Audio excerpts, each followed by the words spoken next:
Vamos agora xa ca derradeira conferencia do día, que vai ser a cargo de Xolais Armada Pita, que é investigador do INCIPI, do Instituto de Ciencias do Patrimonio do CSIC, que é un investigador dos máis de perfil máis internacional que temos aquí en Galicia, que estuvo as súas investigacións se centraron fundamentalmente no que tradicionalmente se ten denominado como relacións atlánticas, non? Hoxe nos vai a falar sobre os depósitos metálicos e a produción metalúrxica na Europa Atlántica. Sen máis.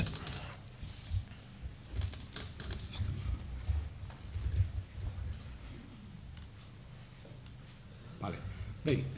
moitas gracias. Teño que comezar expresando o meu agradecemento aos organizadores por terme convidado a participar pois neste encontro que xa dende hai uns anos unha referencia para coñecer o que se está facendo en arqueoloxía aquí en Galicia, na Península Ibérica en xeral e incluso máis alá das nosas fronteiras. O que vou a presentar aquí son resultados de investigacións vencelladas a varios proxectos que vimos desenvolvendo desde o ano 2010 e quero, antes de comezar,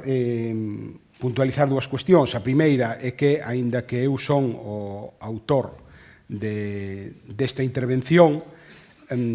pois como acontece, son autor e ademais investigador principal dos proxectos aos que se vencella o que aquí vou a presentar, a investigación a día de hoxe, como vostedes saben moi ben, unha empresa fundamentalmente colectiva, e polo tanto o que vou aquí a presentar é resultado do traballo en equipo de unha serie de compañeiros e compañeiras que irán saindo seguramente mencionados ao longo da intervención. E en segundo lugar, quería dicir tamén que aquí non vou a presentar só resultados pechados, senón, digamos, datos que aínda están en proceso de traballo, de sedimentación e que, polo tanto, non son conclusións definitivas. A produción metalúrxica na Europa Atlántica, no bronce final da Europa Atlántica, é un ámbito de estudo que conta xa con máis de 100 anos de tradición, e que se ten desenvolto a partir, digamos, de varios eixos ou de varias liñas de traballo principais. Unha delas é o estudo da composición elemental dos metais, digamos, das receitas ou das aliaxes empregadas para producir eses obxectos. Existen análisis de composición química dende finais do século XVIII xa, aínda que no territorio que nos ocupa estas aparecen un pouco máis tarde, a finais do século XIX, e logo xa a principios do século XX temos as primeiras táboas de análises de composición química de obxectos da fachada atlántica e en concreto do noroeste peninsular, como esta que poden ver aquí de Louis Siret, dunha publicación do ano 1913, onde aparecen varios machados do noroeste peninsular, incluso algúns deles con varias análises situando o punto de análisis, o lugar de análise, e logo a primeira táboa que se publica en Galicia con análisis de composición química que está de aquí ata onde eu coñezo nun artigo de Ángel del Castillo sobre machados de bronce de talón. A partir de aquí virán moitos outros estudos, pois os alemáns dos anos 60 e 70 do equipo de Stuttgart, algúns traballos de José Carlos Sierra e colaboradores do AIMEN e, por suposto, o proxecto Arquemetalurgia da Península Ibérica, vencellado ao Museo Arqueolóxico Nacional e o CSIC, que é o grande repertorio ou a grande base de datos de referencia para os estudos de arquemetalurxia na Península Ibérica. Ademais, por suposto, de traballos moi relevantes de colegas portugueses nos últimos anos. A outra gran liña de traballo é a elaboración de córpora e estudos tipolóxicos, que teñen o seu expoñente máis relevante na colección Prahistorische Bronzefunde, unha colección alemana que ten publicados máis de 150 volumes coa elaboración de repertorios de obxectos metálicos cunha finalidade fundamentalmente tipolóxica para construir a partir desas tipoloxías secuencias cronolóxicas e tamén relacións culturais, non? Buscando paralelos entre os obxectos de diferentes áreas, por dicirlo así. O traballo de referencia dentro dos Prahistorias e Bronce Funde para a Península Ibérica é o libro de Luis Monteagudo do ano 1977, ao que pertencen estas láminas que poden ver aquí, pero en datas algo máis recentes hai dous volumes de Dirk Brandherm, un que deriva da súa tese de doutoramento sobre as alabardas e puñais do Calcolítico, bronce antigo, bronce medio, e outro volume algo máis recente sobre as espadas do bronce final. Estas dúas líneas, a analítica e a tipolóxica, digamos, teñen como fonte fundamental os depósitos metálicos, os obxectos que aparecen en acobillos, enterrados, un fenómeno que ten unha larga tradición na protohistoria, na prehistoria recente, na protohistoria europea, e que amosa unha especial concentración na Europa Atlántica, constituindo un auténtico reto interpretativo para a arqueoloxía dende hai varias décadas. Saber as razóns polas que cantidades inxentes de metal dun material en teoría valioso foron soterradas para non recuperarse nunca máis. Eu creo que a hipótese meramente economicista que se ten plantexado de que estos son reservas de metal para ser recuperadas a posteriori simplemente non funciona e hai que apostar por vías que vayan máis na línea da súa interpretación como ofrendas ou como sacrificios de metal, etc. En calquera caso, este fenómeno é un fenómeno máis diverso do que se poderíamos pensar nas diferentes áreas da Europa Atlántica. É dicir, no norte de Galicia predominan os depósitos que únicamente teñen machados. Por exemplo, no centro de Portugal temos estes tipos de depósitos máis diversos dende o punto de vista dos obxectos que aparecen con moitos casos completos ou con pequenas fracturas, e logo tamén temos pecios nalgúns casos ou depósitos típicos da área do Morbihan ou do suroeste de Inglaterra cun montón de material fracturado. Estes depósitos aparecen habitualmente de maneira casual. Son froito na maioría dos casos, de labores agrícolas na época na que primeiro se traballaba o campo e segundo se traballaba de maneira non mecanizada. E eses achádegos, moitas veces podemos reconstruílos, polo menos de maneira parcial, a partir de bibliografía antiga, de fontes documentais, correspondencia, por exemplo, entre eruditos da época, noticias de prensa, información oral ou visitas aos lugares do achado. Aí teñen algúns exemplos relacionados de documentación de documentos inéditos, de fotografías antigas e do lugar do achado do depósito de Senra, pertencente ao Concello de Ortigueira. E logo hai unha casuística un pouco particular en Inglaterra que o Portable Antiquities Scheme é unha casuística, digo, que ven dada do feito de que ali a práctica do detectorismo de metais é legal e existe un programa que menciono aquí que se encarga un pouco de recoller ou de documentar eses achádegos que se van producindo de maneira casual e nos casos en que esos achádegos teñen a importancia suficiente como para ser declarados treasure, o Estado ten, digamos, prioridade sobre a súa adquisición. Esta, digamos, vertente contextual relacionada un pouco con co estudo dos depósitos dende o punto de vista do lugar do seu achádego, tanto a escala micro, como aparecen depositados os obxectos ata unha escala máis ampla de inserción na súa paisaxe, conforman unha grande terceira línea de aproximación cuxo máximo exponente é Richard Bradley, un arqueólogo británico que publica na década dos 80 unha serie de traballos relacionados con esta temática que culminan nese libro de 1990, The Passage of Arms, que é xusto inmediatamente anterior á entrada de Richard Bradley no estudo da arte rupestre, no marco do cal pois realizou traballos aquí en Galicia con varios arqueólogos galegos, Ramón Fábregas e Felipe Criado, entre eles. En todo caso, esta línea de traballo de Richard Bradley continúa ao longo dos anos ata a actualidade, como demostra ese libro, A Geography of Offerings, publicado no ano 2016. En toda esta tradición de estudos se enmarcan varios proxectos de investigación que eu pois me teño, a sorte ou me corresponde liderar dende o ano 2010, dous deles financiados pola Xunta de Galicia, un financiado pola Comisión Europea no marco do programa Marie Curie, que desenvolvín no Instituto de Arqueoloxía de Londres, e outros dous, un deles para a adquisición, para a creación dun laboratorio de análisis de fluorescencia rayos X e microscopía digital, financiados polo Ministerio de Ciencia, Innovación e Universidades.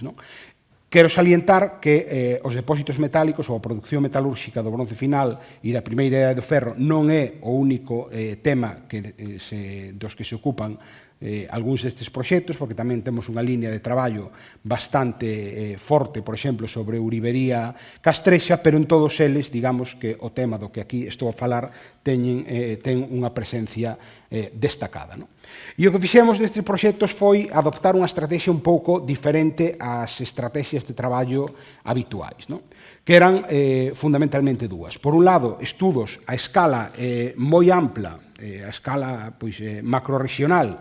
pero que por esa razón pois perden información de detalle, porque como lles estou a dicir, pois, por exemplo, moita información sobre certos depósitos hai que restrexala en prensa local da época, de finais do século XIX, principios do século XX, entón, polo tanto, os estudos a escala regional ou macrorregional perden moitas veces eses datos de detalle, ou, por outro lado, estudos de áreas moi concretas, moi definidas e de pequeno tamaño, pero que, digamos, non teñen en conta a súa inserción no panorama máis xeral.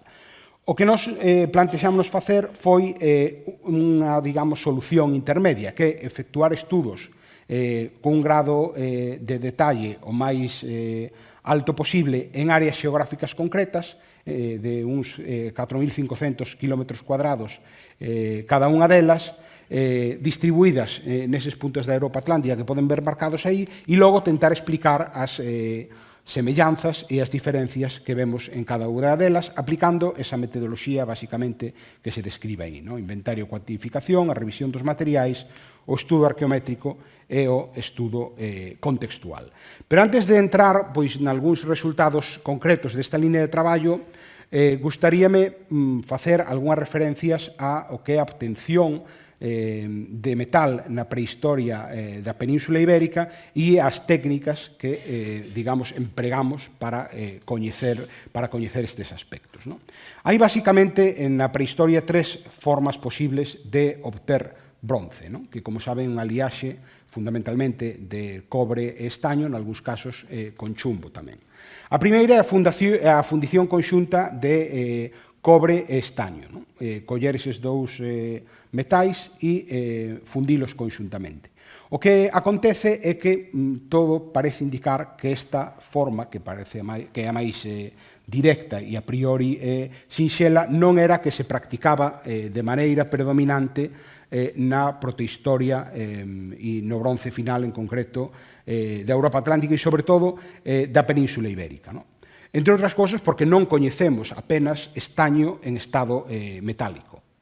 prácticamente ata momentos de época romana ou moi próximos a ela, e só nalgúnas áreas concretas da fachada atlántica peninsular. Polo tanto, é máis posible que predominasen as outras dúas fórmulas. A primeira sería a cementación, é dicir, colocando nun crisol granalla de cobre, é dicir, cobre metálico en fragmentos pequenos con casiterita nun ambiente reductor, ou a correducción, é dicir, introducir nun crisol unha mestura de minerais de cobre e de estaño, como poderían ser estes que ven aquí, a malaquita, e o mineral de estaño por excelencia, que é a casiterita. E estas formas, evidentemente, teñen diferentes implicacións na circulación de materia prima. É dicir, se tivésemos unha fundición conxunta de cobre e estaño metálico, pois sería de agardar que atopásemos lingotes deses metais. Que as fórmulas máis probables de obter metais eran estas dúas, a cementación e a correducción, non lo indican, ademais, gráficas como esta que teñen aquí, onde representamos a composición elemental da metalurxia do bronce final no norte de Galicia. Teñen as porcentaxes de estaño no eixo vertical e as de chumbo no eixo horizontal. E o cadro marca o que serían, este recadro azul, os bronces, por decirlo así, dunha cualidade óptima. Bronces cunhas porcentaxes de chumbo entre o 0 e o 3%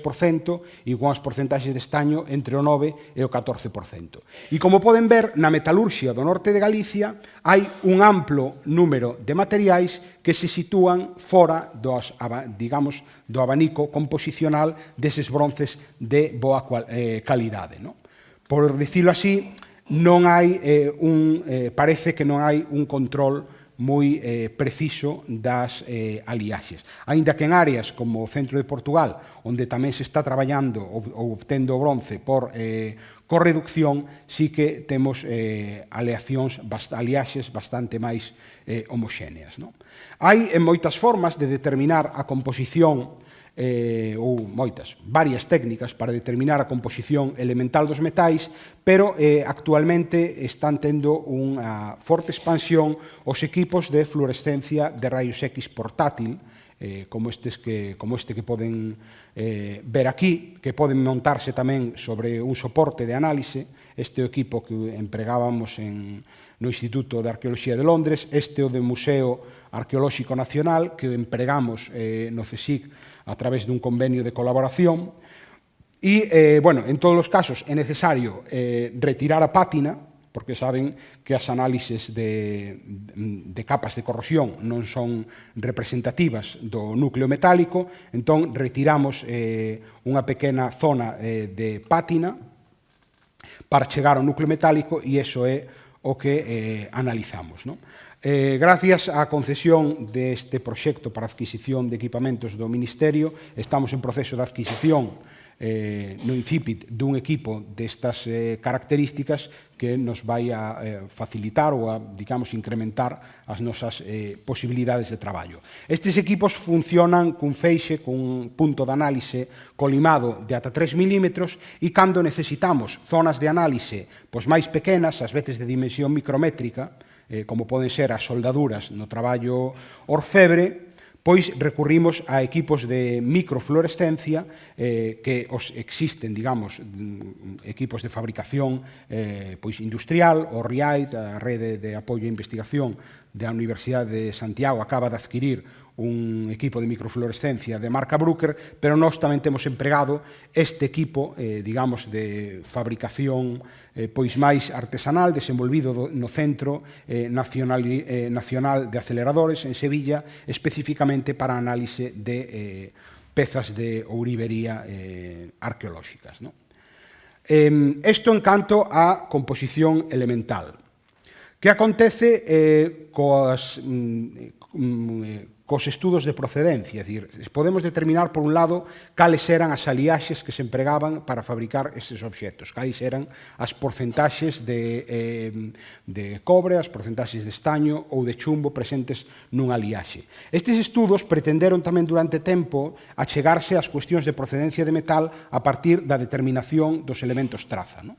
pero chegouse á conclusión, xa hai décadas, de que era un procedimento con numerosos problemas, sobre todo se usábamos de maneira illada e sin complementalo con outras técnicas de análise. Por iso, de aí a consolidación dos estudos de procedencia con isótopos de chumbo. É un pouco tarde xa, e supoño que vostedes irán cansos, así que vou intentar explicar o que son os isótopos de chumbo de maneira sintética e simple, a ver se o consigo. Ben, os isótopos son basicamente os átomos dun determinado elemento que se caracterizan por ter o mesmo número de protóns pero diferente número de neutróns.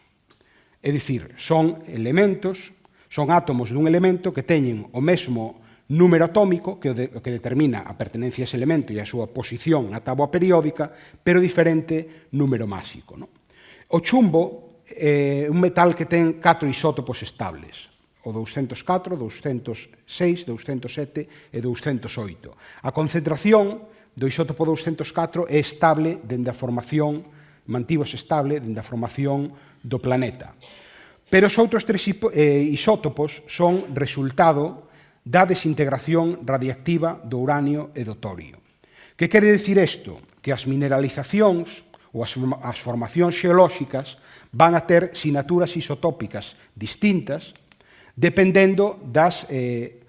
porcentaxes relativas de chumbo, de uranio e de torio que houvese na formación original e dos ritmos de desintegración radiactiva deses isótopos inestables. E por eso os estudos de isótopos permiten ou utilízanse no ámbito da xeocronoloxía para determinar a idade das rochas.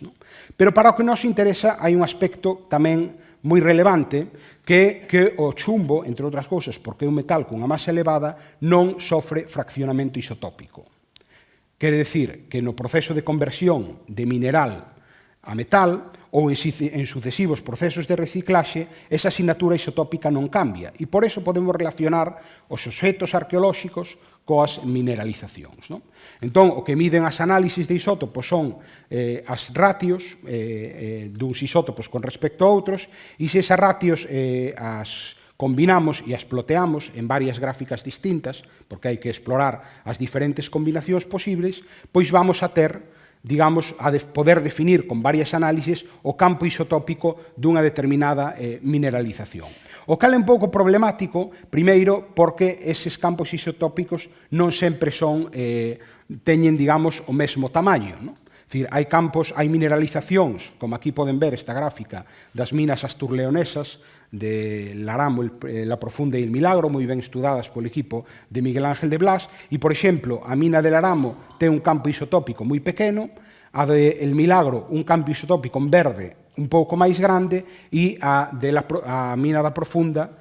un campo isotópico que este de cor amarelo ou alaranxado enorme. Pero, en cualquier caso, ploteamos estes campos isotópicos e sobre eles podemos colocar, digamos, os resultados das análisis de isótopos feitas sobre obxectos e ver se coinciden. Existen tamén un debate respecto a cantas análisis son necesarias, cantas mostras son necesarias para a correcta definición do campo isotópico dunha mineralización. Actualmente está consensuado que entre 20 e 40 son suficientes por regla xeral. Ben, aquí amoso o número de análise de isótopos de plomo que temos feito no marco destes proxectos nos últimos anos en Galicia e en Portugal. Son un total de 77 obxectos, 59 en Galicia, 18 en Portugal, e tamén 12 minerais de cobre de procedencias diversas da colección de Xoán Vicente Viqueira que xa foran estudados desde o punto de vista da composición elemental na tese de doutoramento de Beatriz Comendador. Quere dicir que temos xa unha caracterización relativamente ampla do que son os obxectos, pero nos falta avanzar na caracterización das mineralizacións para poder relacionar eses obxectos con posibles mineralizacións concretas en Galicia e en Portugal. Únicamente temos 26 mostras de galenas na área de Ibias Rubiales, feitas por xeólogos, e os traballos do equipo de Miguel Ángel de Blas e outros e algúns xeólogos colegas seus nas minas asturleonesas. Pero que para o que aquí tratamos non son particularmente relevantes porque a súa explotación cesa en torno ao 1400 antes da nosa era. Son minas que deixan de explotarse antes da etapa que a nos interesa. Ben, e que acontece co estaño? O estaño, a diferencia dos outros dous metais, é un metal que ten unha concentración específica en áreas moi concretas de toda Eurasia. Aquí poden ver marcadas as fontes principais e secundarias con estas estrelas, que ademais sitúanse fora das, digamos, áreas, das primeiras áreas de civilización ou de desenvolvemento de civilizacións urbanas e con agricultura de irrigación. Isto é unha proposta de un mapa de Helle van Kilt e que suxire que precisamente esta situación de fontes moi concentradas en áreas alonxadas ou situadas fora dos grandes focos de urbanismo, de proturbanismo, digamos, ou de primeiras civilizacións urbanas, tería xerado unha enorme conectividade na Idade do Bronce, ata o punto de que ela fala da Idade do Bronce como unha globalización premoderna. Pero temos, sin embargo, como poden ver aquí, fontes de estaño no noroeste peninsular, en Bretaña e en Cornualles, que son bastante importantes en varios puntos da Europa Atlántica. O que pasa é que o estaño ten, dende o punto de vista da súa caracterización, plantexa varios problemas importantes. O primeiro, xa me referín, é a escasa presenza arqueolóxica de estaño metálico, sobre todo a nivel peninsular. Nas illas británicas si atopamos lingotes de estaño, como os que poden ver aquí neste pecio de Salcombe, no sur de Inglaterra, e además nunha cronoloxía probablemente de inicios do bronce final. Pero os lingotes de estaño, insisto, non aparecen en territorio peninsular,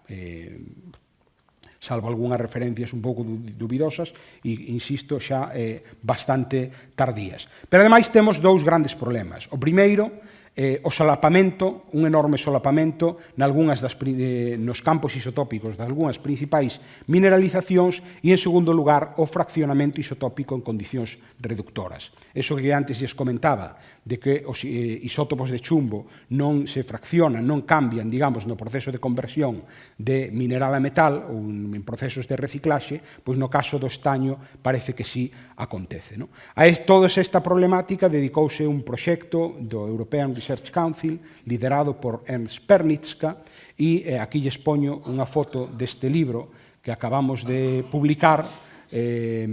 porque contén un capítulo bastante extenso deste equipo onde se explica todas estas problemáticas. Volvendo ás principais áreas de estudio, vamos a ver rapidamente o que acontece en algunhas delas. O primeiro que destaca é a enorme diferencia no número de depósitos en cada área de estudo. É verdade que o pico que ven aí no surleste de Inglaterra está lixeiramente condicionado, pero non de maneira excesiva, por esa política dos detectores de metales e do Portable Antiquities Scheme, pero, en todo caso, amosa unhas diferencias notables no número de depósitos en cada área de estudio. E habería que explicar as razóns. Hai uns anos, nun libro que editamos sobre os contactos culturais entre o Mediterráneo e o Atlántico no bronce final, Colin Burgess e Brendan O'Connor propoñían unha proposta de periodización do bronce final atlántico e suxerían ou defendían que a última etapa do bronce final, o bronce final 3, a fase Ewart Park ou das espadas en lingua de carpa, pois estaba basicamente ausente na Península Ibérica debido ao impacto dunha colonización fenicia bastante temperán, que podemos situar hoxe os seus inicios pois basicamente a partir de mediados do século IX ou segunda metade do século IX con unha etapa precolonial anterior. Esa presenza fenicia, que además se introduce no ámbito atlántico de maneira bastante temperán, tería, segundo estes autores, distorsionado o desenvolvemento, digamos, que sería esperable na fachada atlántica peninsular, e a súa desconexión con respecto a outras áreas do continente europeo, que a verdade é que podemos ver en varios aspectos. Un deles é, por exemplo, as tipoloxías dos machados. Os machados de talón, que poden ver aquí, que son o tipo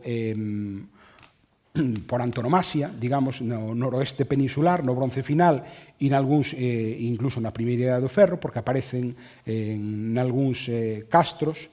e hai acobillos que probablemente pertencen tamén a estes momentos, son basicamente reliquias no contexto da Europa Atlántica. É dicir, aquí estánse usando machados de talón cando xa deixaron de usarse e xa foron sustituídos por machados de cubo en áreas como o Morbihan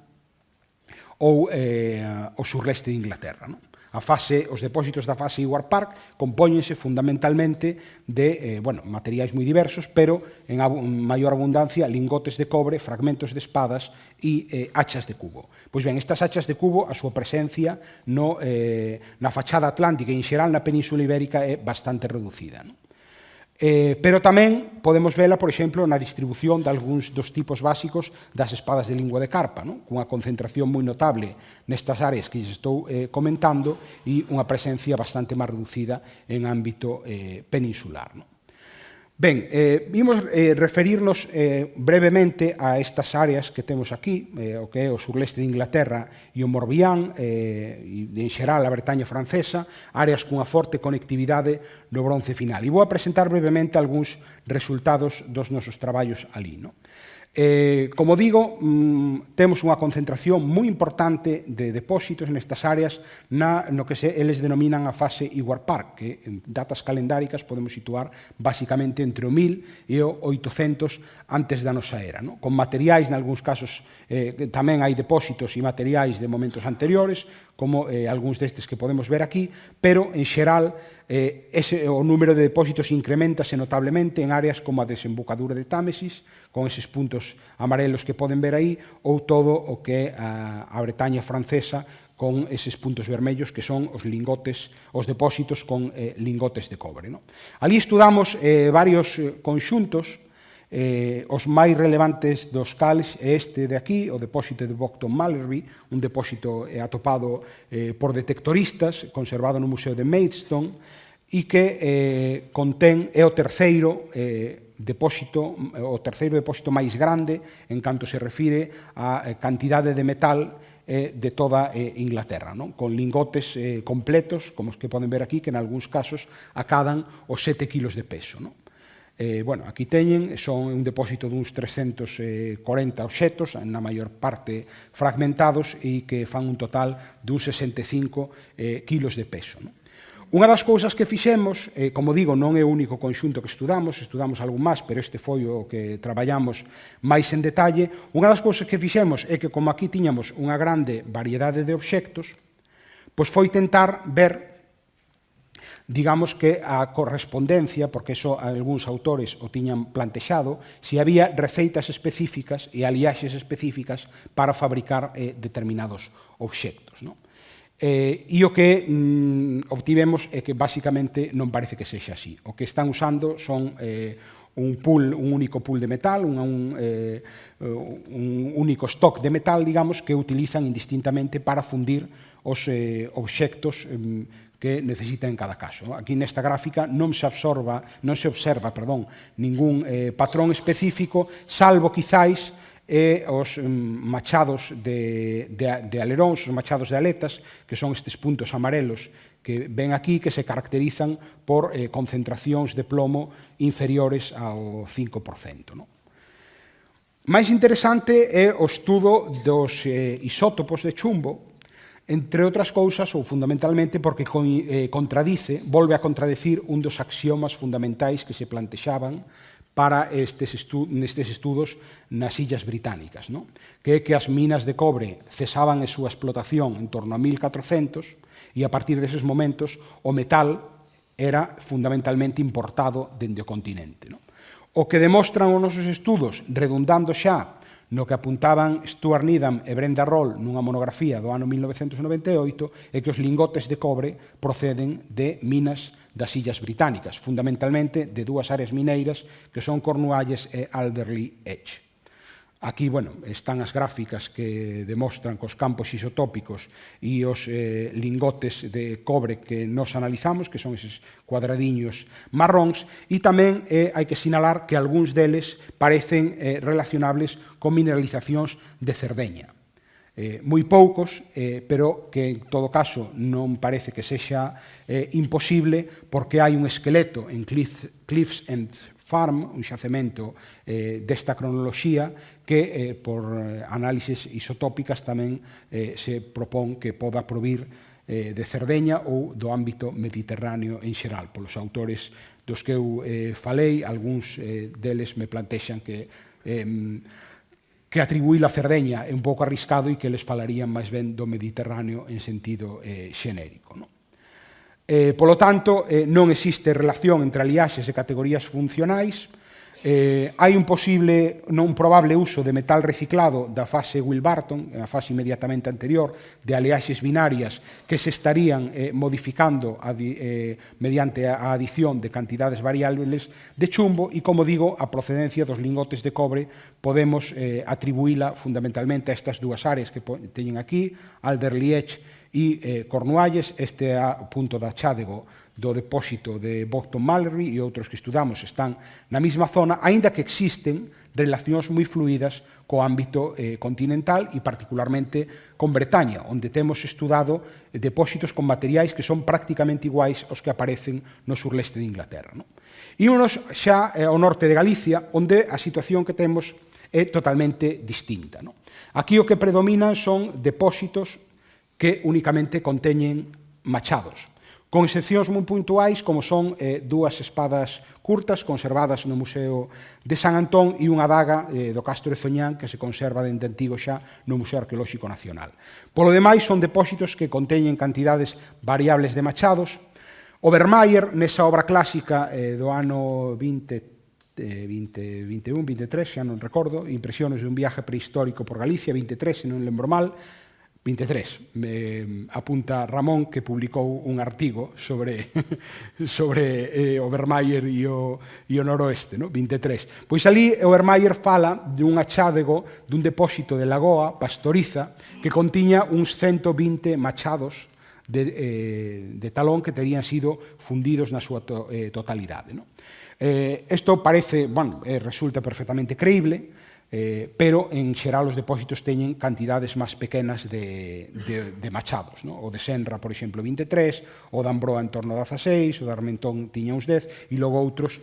máis pequenos, aínda que non podemos asegurar que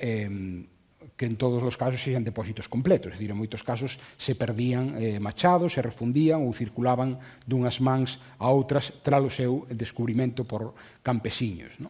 E logo hai unha serie de achados isolados, de pezas que únicamente coñecemos ás veces a procedencia, que ven de tal parroquia ou de cerca de tal castro, pero que non podemos asegurar a súa pertenza a depósitos. En todo caso, o que me interesa destacar aquí é que coñecemos un total, a partir da bibliografía, duns 210 machados na área norte de Galicia, nesa área duns 4.500 km cadrados que antes lles comentaba, que basicamente, para facernos unha idea, sería como trazar unha línea horizontal dende a cidade da Coruña hacia o norte, collendo todo o norte da provincia da Coruña e o norte da provincia de Lugo, pois aí temos documentados a través da bibliografía uns 210 machados. Pero o relevante é que deses 210 apenas ou menos dun 25% están hoxe dispoñibles nos museos ou na colección da Universidade de Santiago para o seu estudo. Isto nos dá unha idea da cantidade de obxectos e de materiais que se perderon polo camiño, e isto, insisto, son os que están mencionados na bibliografía. E, polo tanto, incide na necesidade de facer este tipo de estudos, de pesquisa bibliográfica e arquivística que antes comentaba. A boa noticia é que deses 45 machados dispoñibles, pois están analizados 40 por parte dos nosos propios proxectos, pero tamén algúns deles en proxectos anteriores. Aquí teñen, repito, esta gráfica de composición, que non vou volver a comentar, coa grande diversidade compositiva, moitos deles fora deses bronces de boa calidade, pero quizáis o que sí que interese entrar un pouco máis é no que nos indican os análisis de isótopos deses obxectos. Aquí están representados algúns dos materiais que analizamos, 2 machados do depósito de Distriz, 13 machados de talón da colección da Universidade de Santiago, 7 deles do depósito de Senra, que ese que ven aí, as machados que se conservan nesta fotografía, e, por exemplo, as 3 puntas de lanza do depósito de Alcaián. E logo en Portugal analizamos, por ter algún referente comparativo, unha serie de obxectos entre os que se inclúen 7 mostras deste conxunto, deste afamado conxunto de Nosa Señora da Guía, entre os cais se sitúan algúns materiais para os que se teñen, aos que se lle ten atribuído unha procedencia sarda ou do Mediterráneo central. Aí te poden ver algúns dos obxectos analizados, o molde metálico, un fragmento dunha fouce de mangue tubular ou un asador articulado. Ben, que nos indican estes resultados? Primeiro, que dende o punto de vista da procedencia do metal hai unha discriminación bastante boa entre os materiais portugueses e os materiais galegos, que son, os portugueses son estes cadrados de cor granate e os materiais portugueses, ou os materiais galegos, perdón, os machados de talón, esas circunferencias de cor violeta. Hai que decir que entre o material analizado temos tamén, e isto teño que indicalo aquí, polo lugar onde estamos, algunhas mostras do Castro Pequeno do Neixón, da campaña de excavación do ano 2008 e que, como poden ver, nalgúns casos amosan coincidencia isotópica con machados de talón do noroeste. Polo tanto, hai unha boa discriminación entre os materiais de Galicia e os do centro-norte de Portugal, fundamentalmente os de Nosa Señora da Guía. En segundo lugar, hai unha escasa coincidencia entre os minerais de cobre e os obxectos e os machados de talón analizados en Galicia, salvo algunha mostra puntual que logo comentarei. Pero aquí teñen os minerais de cobre galegos e aquí están os machados de talón. Como ven, hai algúns que están un pouco máis próximos, habría que velos tamén nas outras gráficas, nas outras combinacións de isótopos, pero en xeral hai unha escasa coincidencia entre os minerais que polo momento analizamos e que ademais proceden de diversas áreas de Galicia, non é dicir que sexan minerais dunha soa zona concreta. Indo ao de Portugal, hai unha coincidencia isotópica, como xa se plantexaba a partir de cuestións de criterios tipolóxicos entre obxectos portugueses e a mineralización de Fontana Raminosa en Cerdeña. É dicir, 6 de 18 obxectos analizados en Portugal poden poñerse en conexión con metal, con recursos de cobre de Cerdeña. Aquí están as gráficas que ilustra esta correspondencia, Fontana Raminosa, Portugal, e este solapamento isotópico que teñen aquí, outras ratios, novamente co solapamento isotópico. Hai tamén dous obxectos con posible procedencia das Illas Británicas, que son a punta de lanza de San Esteban de Ríosil, en Ourense, e as tenaces de Freixanda. Isto foi un pouco sorpresivo, porque os paralelos desas tenazas, supostas tenazas de metalurgo, soen situarse máis ben no ámbito mediterráneo, aínda que hai unha delas no norte de Inglaterra, nun xacemento, nunha cova que se chama Hethery Burn, que está actualmente no Museo Británico, hai unha tenaza prácticamente igual. Pois parece que a tenaza portuguesa hai que poñela máis ben en relación coas Illas Británicas. Como digo, son procedencias puntuais para dous obxectos, pero cun solapamento tamén isotópico bastante claro. Aquí teñen estes dous obxectos de Galicia e Portugal e o material das Illas Británicas, do bronce final 2. E noutras ratios, novamente, esa coincidencia isotópica. E logo, o que quizáis sexa o resultado máis impactante, que é a coincidencia isotópica de boa parte dos machados do noroeste peninsular, dos machados de talón, con mineralizacións do sur da Península Ibérica, coa área minera de Linares, en Jaén, e a de Gádor, en Almería. Aquí falta por incorporar as análises máis recentes, pero 18 de 23 machados analizados poden relacionarse con esas mineralizacións. O cal, a priori, pois,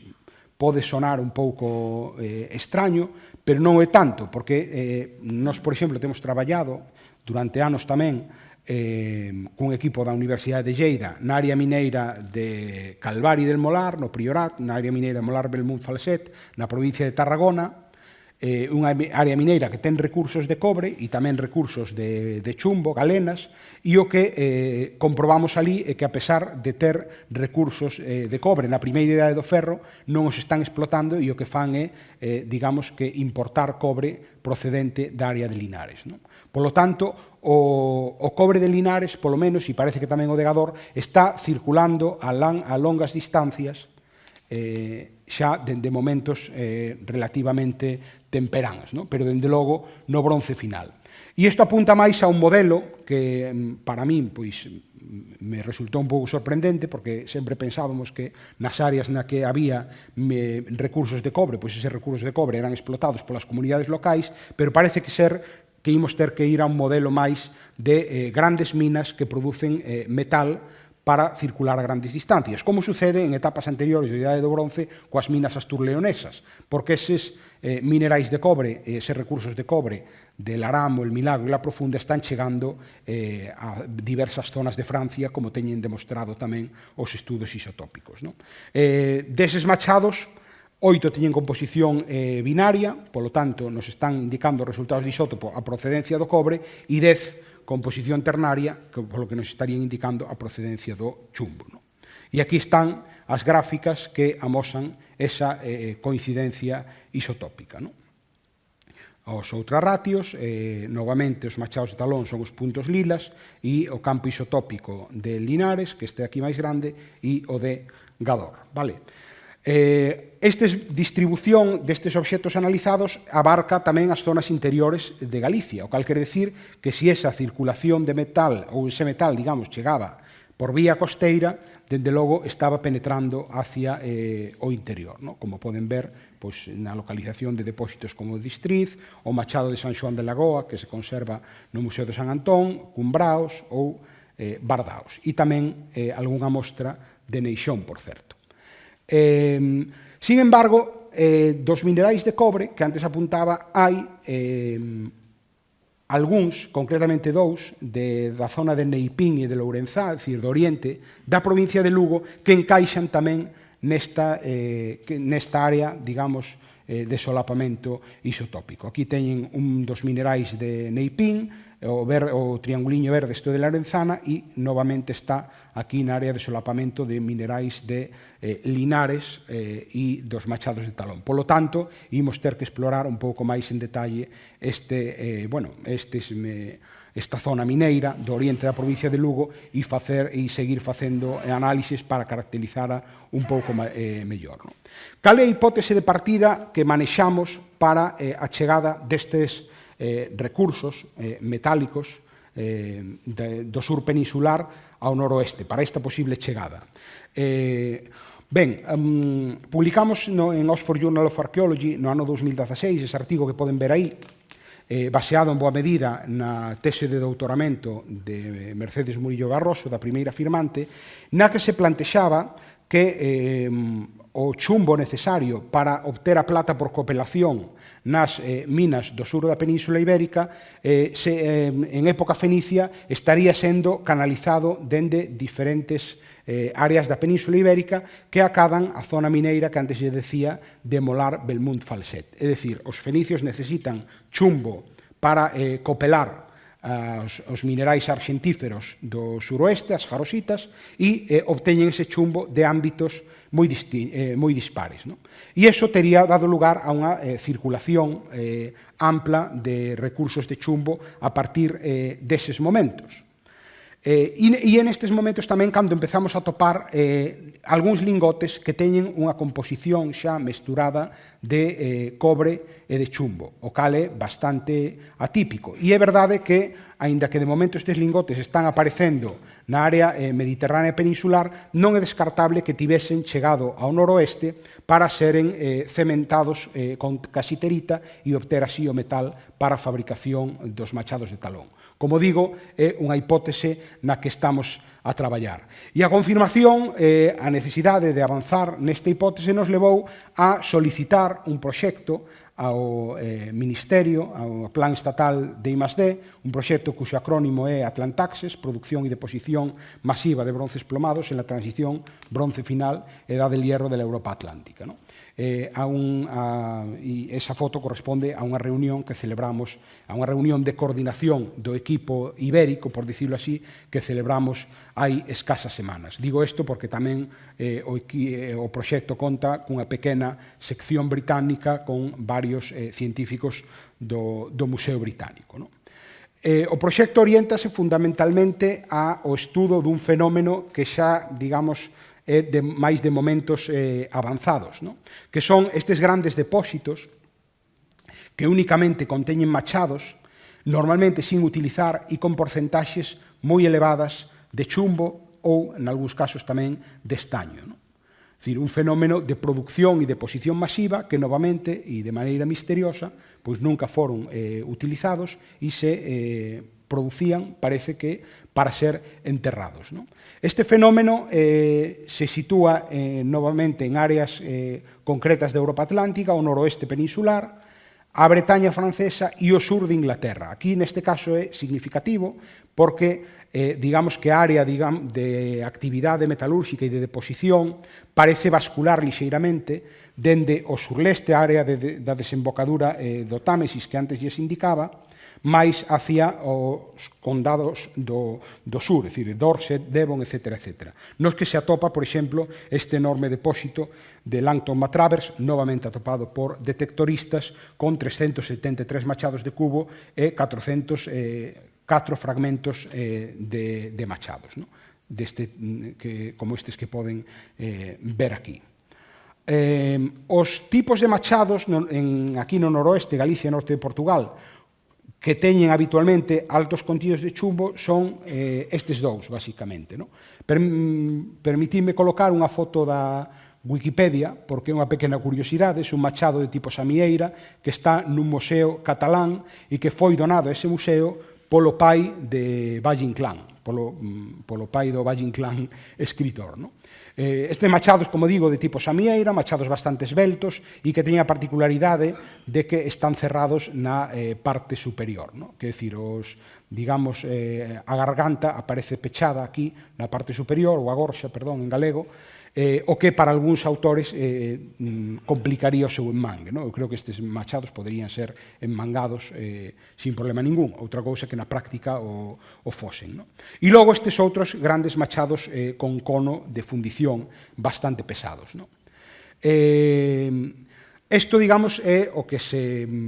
plantexaba hasta ahora, que estes son os machados habitualmente con contidos de chumbo moi elevados. Que acontece en realidade? No curso académico pasado, no máster, pois promovín un traballo de fin de máster dun rapaz que é químico, ademais, Javier Manuel González Rodríguez, e o que nos plantexamos facer aí foi recopilar as principais series analíticas de machados de talón do noroeste peninsular e confrontalas con algunha clasificación tipolóxica. Basicamente, había que escoller dúas, a de Monteagudo ou a de Margarita Díaz Andreu. Escollemos a que publicou Díaz Andreu no ano 88, que é máis sinxela, e os datos que resultan, que hai que completalos, porque, bueno, ao final non dou tempo a incorporar todas as series analíticas, eso é algo que faremos de cara á publicación, pero aquí sinteticei os datos que se recollen no TFM, cos números de análisis en cada tipo, os análisis e dentro dese número de análisis cales podemos situar na zona dos bronces altamente plomados, con porcentaxes do máis do 10%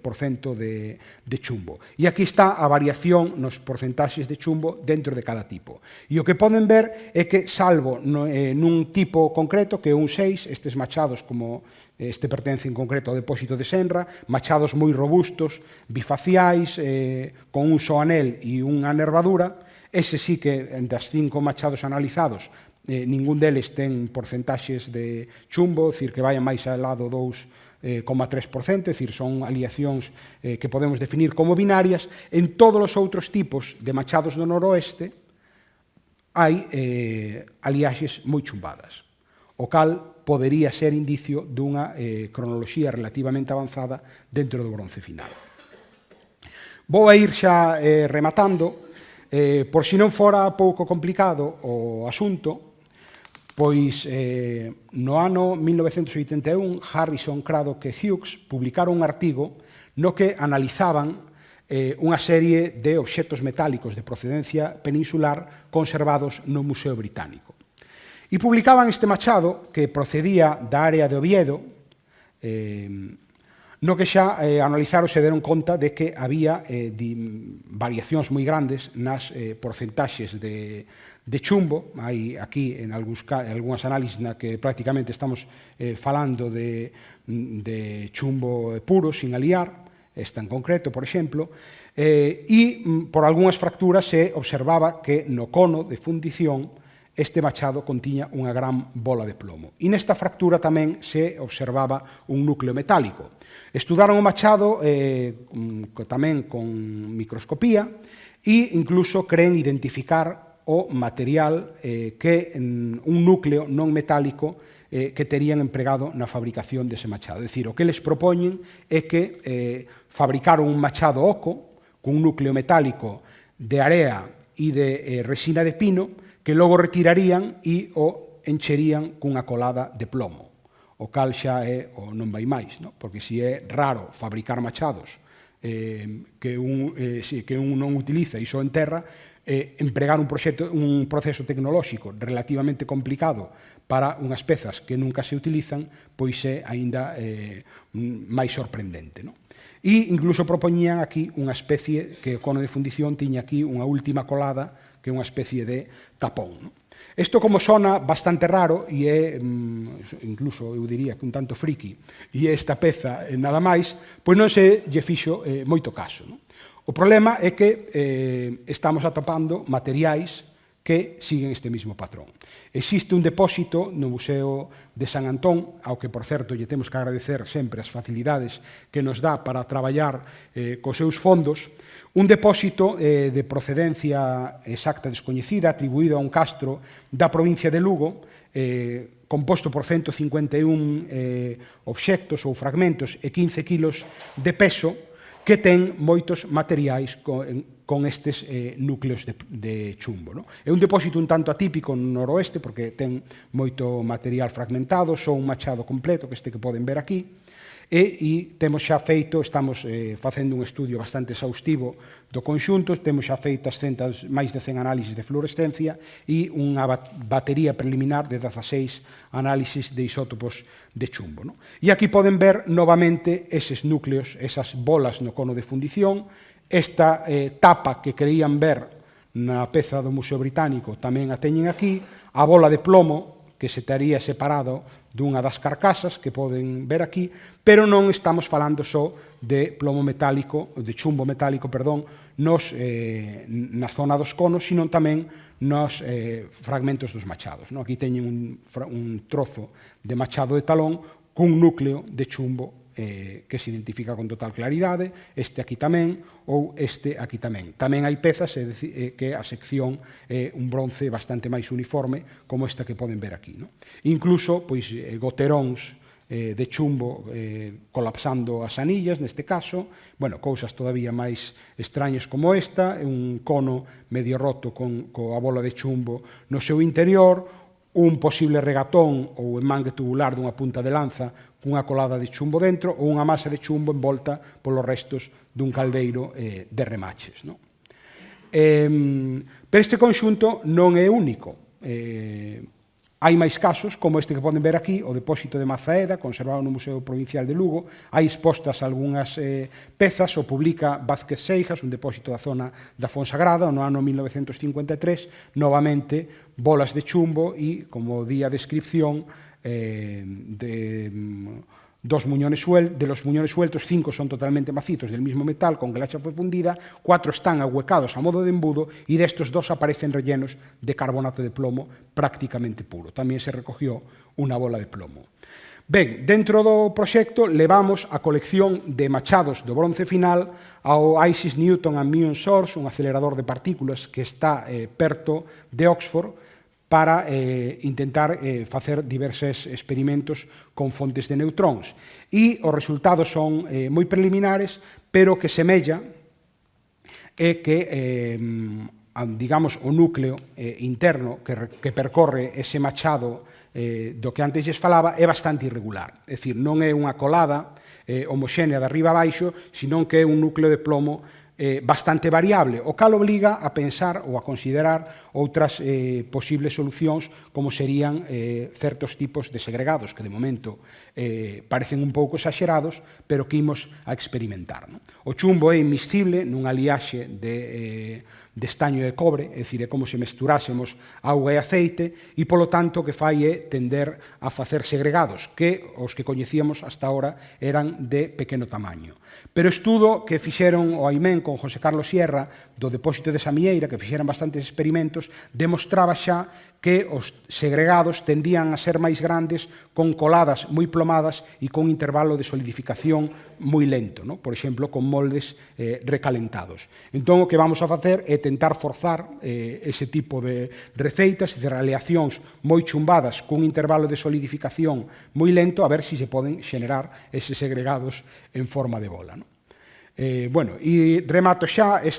vou rematando, este é un mapa de Johan Ling, que foi bastante polémico no seu momento, e nun artigo publicado no Journal of Archaeological Science, no que propoñía un fluxo dende diferentes áreas de Europa, ademais marcadas de maneira, eses fluxos, digo, de maneira un pouco rechamante, con esas frechas amarelas, hacia Escandinavia, que é unha área deficitaria en cobre, o que acontece, e eu o teño comentado con ele algunhas veces, é que algunhas desas zonas de paso coinciden con áreas que, polo menos nos momentos principais da Idade do Bronce, áreas como o norte de Galicia, con eses pequenos depósitos que únicamente conteñen hachas, parecen estar un tanto isoladas ou desconectadas desde as grandes correntes culturais e de fluxo de metal. Eu creo que se estivese circulando o metal de maneira sistemática por esta vía, pois tería que deixar, quizáis, algunhas pegadas que de momento non detectamos. Eu representaría así, digamos, os grandes áreas de interacción durante o Bronce final, con estas elipses amarelas, unha área que conecta unha interacción bastante fluida as illas do Mediterráneo central co sur da Península Ibérica e o centro de Portugal, outra zona de interacción bastante fluida aquí no sur da Península, no sur das Illas Británicas, sobre todo no sur-leste e na Bretaña, e como esas áreas de interacción evolúen na primeira Idade do Ferro, ata acadar, pois, toda a costa atlántica peninsular e desplazando a zona de, digamos, de actividade e de posición principal dende o surleste de Inglaterra ao sur de Inglaterra. E estas frechas indicarían outros múltiples contactos cun carácter máis esporádico. E xa o último que me queda, 2 minutiños, todo isto que estamos a investigar pois nos está permitindo contar novas cousas respecto a materiais que en moitos casos levaban anos nas vitrinas dos museos e dos que xa ás veces parecía que non podían aportar moito máis dende o punto de vista científico. Esta é a colección de metalurxia do Bronce final, aínda que nestas fotos aparecen algunha peza algo anterior, como esta daqui, e esta outra é unha réplica, pero, bueno, a maioría son machados do Bronce final da colección da Universidade de Santiago de Compostela. Deu a casualidade de que puidemos conseguir